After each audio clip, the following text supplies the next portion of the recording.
Assalamualaikum warahmatullahi wabarakatuh. Salam sejahtera, salam, Om Swastiastu, Namo Buddhaya, salam kebajikan, dan salam sehat selalu.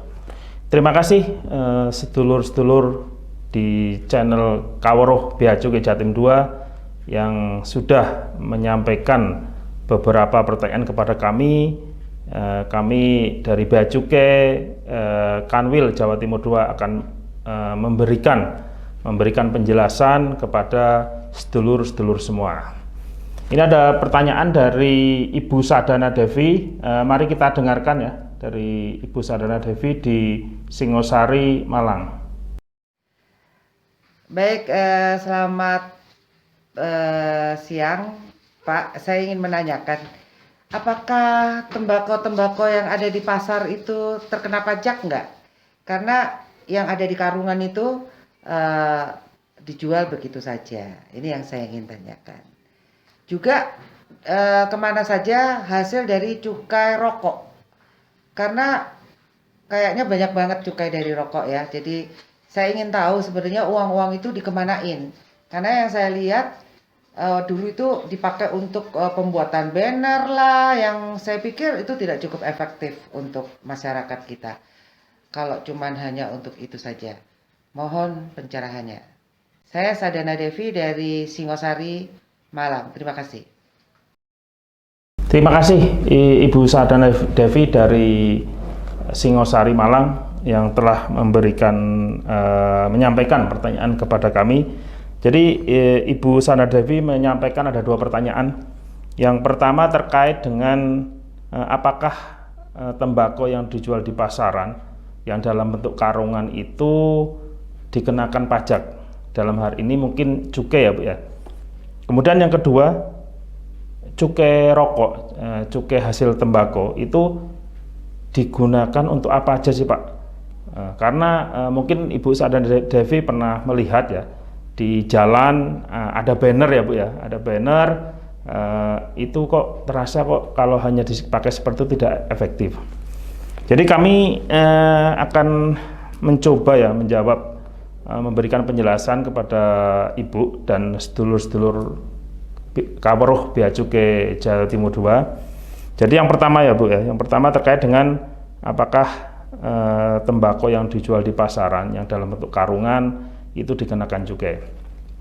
Jadi kita lihat dulu terkait dengan ketentuannya Bu.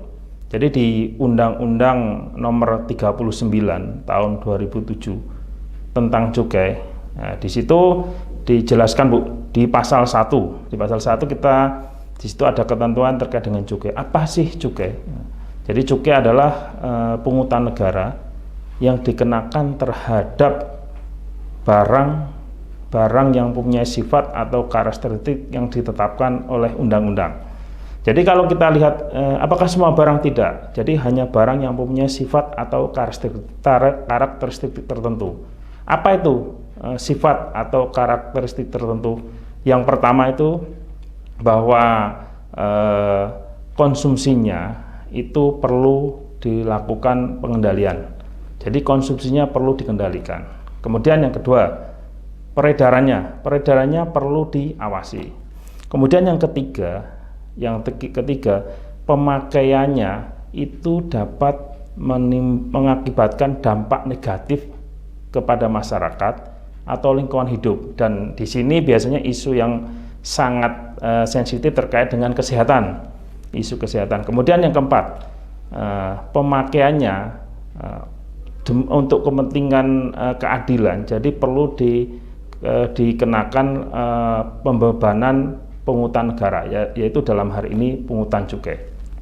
Jadi kalau barang-barang yang mempunyai sifat atau karakteristik sebagaimana saya sampaikan tadi ada 4 ya Bu ya, konsumsinya harus dikendalikan, peredarannya harus diawasi, pemakaiannya memberikan dampak negatif pada kesehatan, kemudian kepada masyarakat, atau lingkungan hidup, kemudian untuk asas keadilan maka harus diberikan pembebanan dalam hari ini cukai, maka barang-barang tersebut dikategorikan sebagai barang kena cukai, jadi BKC. Kemudian kalau kita lihat di pasal 8, ya, pasal 8 di Undang-Undang Cukai, Undang-Undang Nomor 39 tahun 2007. Jadi di situ disebutkan. Jadi apakah semua barang itu dikenakan cukai? Tidak. Jadi di situ disebutkan juga cukai tidak dipungut atas barang kena cukai yang terhadap, nah ini, tembakau iris yang dihasilkan dari tembakau yang ditanam di Indonesia. Kemudian di situ disebutkan juga tidak dikemas dalam penjualan eceran atau dikemas dalam penjualan eceran tapi dengan bahan pengemas yang masih tradisional yang lazim digunakan. Kemudian dalam proses pembuatannya tembakau iris itu tidak ditambah atau dicampur dengan tembakau yang berasal dari luar negeri atau bahan lain yang lazim digunakan dalam proses pembuatan barang kena cukai. Kemudian tembakau iris atau kemasannya tersebut tidak dibumbui dengan merek dagang tertentu atau mungkin dengan etiket dan sejenisnya.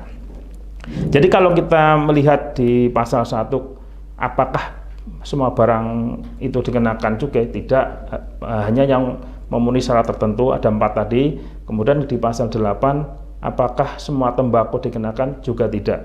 Jadi di situ kalau kategorinya adalah misalnya tadi yang disampaikan oleh Ibu adalah tembakau di pasaran dalam bentuk karungan. Nah, ini artinya tembakau ini tidak dikemas dalam penjualan eceran. Kemudian biasanya kalau di pasaran dalam bentuk karungan itu tidak ada mereknya, Bu. Nah, kemudian apalagi etiket. Jadi beberapa syarat ini tidak terpenuhi. Jadi tembakau itu belum dikategorikan sebagai barang kena cukai dan belum dikenakan cukai. Jadi kira-kira seperti itu, Bu, yang pertanyaan pertama. Kemudian kita ke pertanyaan kedua. Cukai hasil tembakau, cukai rokok ya, cukai rokok atau cukai hasil tembakau itu sebenarnya digunakan untuk apa aja sih, Pak? Kemudian kalau kita lihat, Ibu tadi menyampaikan di banner itu kalau cuma digunakan banner saya rasa kurang efektif. Jadi kami sampaikan juga bahwa pungutan cukai ini diamanatkan atau dilaksanakan oleh Direktorat Jenderal Bea dan Cukai. Jadi semua pungutan cukai itu akan masuk ke kas negara. Kemudian pungutan cukai ini menjadi penerimaan negara dalam APBN yang dikategorikan dalam sektor penerimaan pajak dalam negeri. Jadi sebagai informasi ya, Bu ya. Sebagai informasi Bu Sadana Devi dan sedulur-sedulur Kawruh Bea Cukai Jatim 2 ini, bahwa secara nasional itu target penerimaan cukai yang dibebankan pemerintah dalam arti APBN kepada Direktorat Jenderal Bea dan Cukai secara nasional ini dalam tahun 2021 ini sekitar 180 triliun. Itu berasal dari cukai hasil tembakau, cukai rokok, kemudian cukai MMEA, minuman mengandung etil alkohol, dan juga cukai EA, cukai etil alkohol dan cukai lainnya, termasuk HPTL. Jadi dari target secara nasional itu cukai dibebankan kurang lebih di tahun 2021 ini 180 triliun.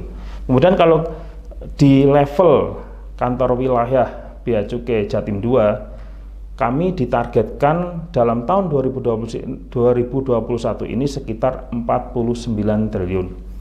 Jadi cukai itu ternyata ya sangat signifikan terhadap penerimaan negara. Kalau kita lihat secara APBN dalam total penerimaan negara ya bisa dari pajak, PNBP, semuanya termasuk cukai, bea masuk, itu dalam 1 tahun dalam APBN 2021 ini kurang lebih 1.743 triliun.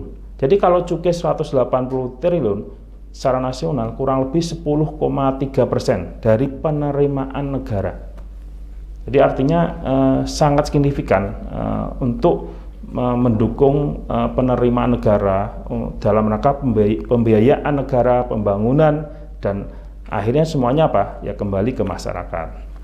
Jadi itu informasi aja terkait dengan target pungutan cukai itu memang besar. Kemudian dari semua penerimaan cukai yang dilakukan oleh Direktorat Jenderal Bea Cukai semua masuk kas negara, maka nanti akan dikembalikan ke daerah, ke masyarakat, kepada pengelolanya siapa?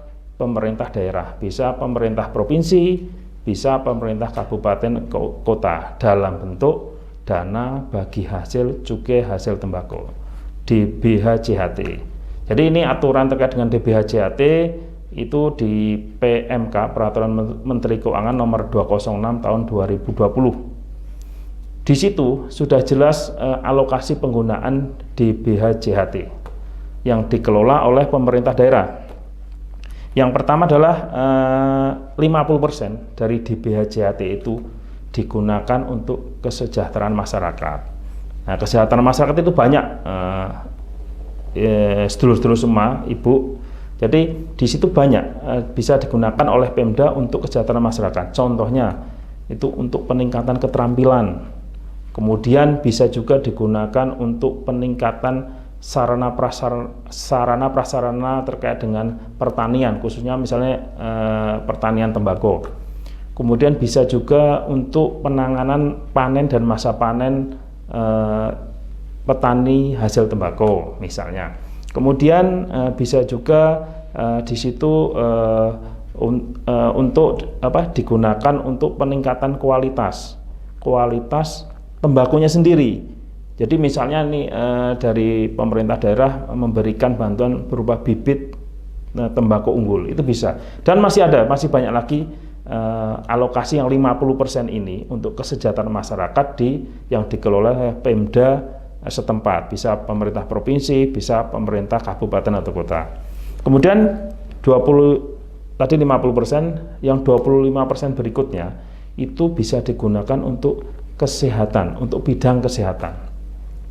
Contoh kalau untuk kesehatan adalah bisa digunakan untuk penanganan pandemi COVID-19 yang sekarang ini masih ada. Bisa juga digunakan untuk peningkatan atau mungkin penyediaan sarana prasarana fasilitas kesehatan. Jadi kalau fasilitas kesehatan misalnya sampai level puskesmas itu bagus, maka masyarakat juga yang akan merasakan. Kemudian bisa juga digunakan untuk dalam rangka membantu untuk pembayaran iuran jaminan kesehatan. Dalam hal ini biasanya beberapa Pemda menggunakan untuk membiayai, membantu BPJS bagi masyarakat yang masyarakat tidak mampu, masyarakat berpenghasilan rendah. Itu yang 25%. Kemudian yang terakhir yang 25% sisanya itu 20%, jadi 50, 25, sekarang 25% berikutnya adalah untuk penegakan hukum. Nah, di sini Bu, di sini penegakan hukum itu biasanya pemerintah daerah akan berkolaborasi, akan bersinergi dengan kami, dengan Direktorat Jenderal Bea Cukai di levelnya masing-masing. Artinya kalau pemerintah provinsi dengan kantor wilayah, kemudian pemerintah kabupaten atau kota dengan kantor pengawasan dan pelayanan bea dan cukai KPBBJ setempat. Itu kolaborasi itu Bu. Ada 3 kegiatan yang bisa dilakukan. Yang pertama terkait dengan sosialisasi. Sosialisasi apa ini? Sosialisasi ketentuan di bidang cukai. Jadi sosialisasi ini ada beberapa yang bisa dilakukan. Pertama, bisa dengan tatap muka, tatap fisik. Jadi mengundang audiens, nanti ada yang menyampaikan, nanti ada diskusi. Mungkin kalau di saat pandemi ini mungkin tidak terlalu sering ya. Pemerintah daerah biasanya tidak sering melakukan ini, tapi juga apalagi sekarang ya levelnya sudah turun, beberapa kota sudah melakukan. Sosialisasi ini bisa dalam bentuk misalnya pertama media cetak. Media cetak bisa koran, kemudian brosur, spanduk, kemudian banner. Jadi banner ini termasuk dalam rangka sosialisasi ketentuan di bidang cukai. Kemudian bisa juga melalui media elektronik, TV, kemudian radio atau videotron. Kalau kita di jalan-jalan itu misalnya ada terpampang di Videotron itu, yaitu salah satu media sosialisasi. Kemudian bisa juga menggunakan media online, media dalam jaringan. Kemudian itu yang penegakan hukum itu ada 3 ya Bu. Jadi yang pertama tadi sosialisasi, kemudian bisa juga yang kedua untuk pemberantasan atau mungkin pencegahan peredaran barang kena cukai ilegal. Itu bisa dilakukan dengan penggalian informasi di mana beredarnya barang kena cukai ilegal. Kemudian bisa juga dalam operasi bersama, operasi penindakan bersama. Makanya ini sinergi dengan Pemda, biasanya dengan Bea Cukai. Karena apa? Ya kami memang karena institusi kami pasti lebih paham terkait dengan penggalangan informasi, kemudian penindakan itu kami pasti karena tusi kita sehari-hari, Bu. Jadi pasti lebih paham. Makanya Pemda di level provinsi biasanya berkolaborasi, bersinergi dengan kantor wilayah, kemudian pemerintah kota, kabupaten bersinergi dengan KPBBJ setempat. Kemudian yang ketiga, yang tadi penegakan hukum ada sosialisasi, kemudian ada penggalangan informasi, kemudian ada juga bisa digunakan untuk pembentukan kawasan industri hasil tembakau. Jadi pembentukan kawasan industri hasil tembakau ini dalam rangka apa? Ya dalam rangka penegakan hukum. Penegakan hukum apa?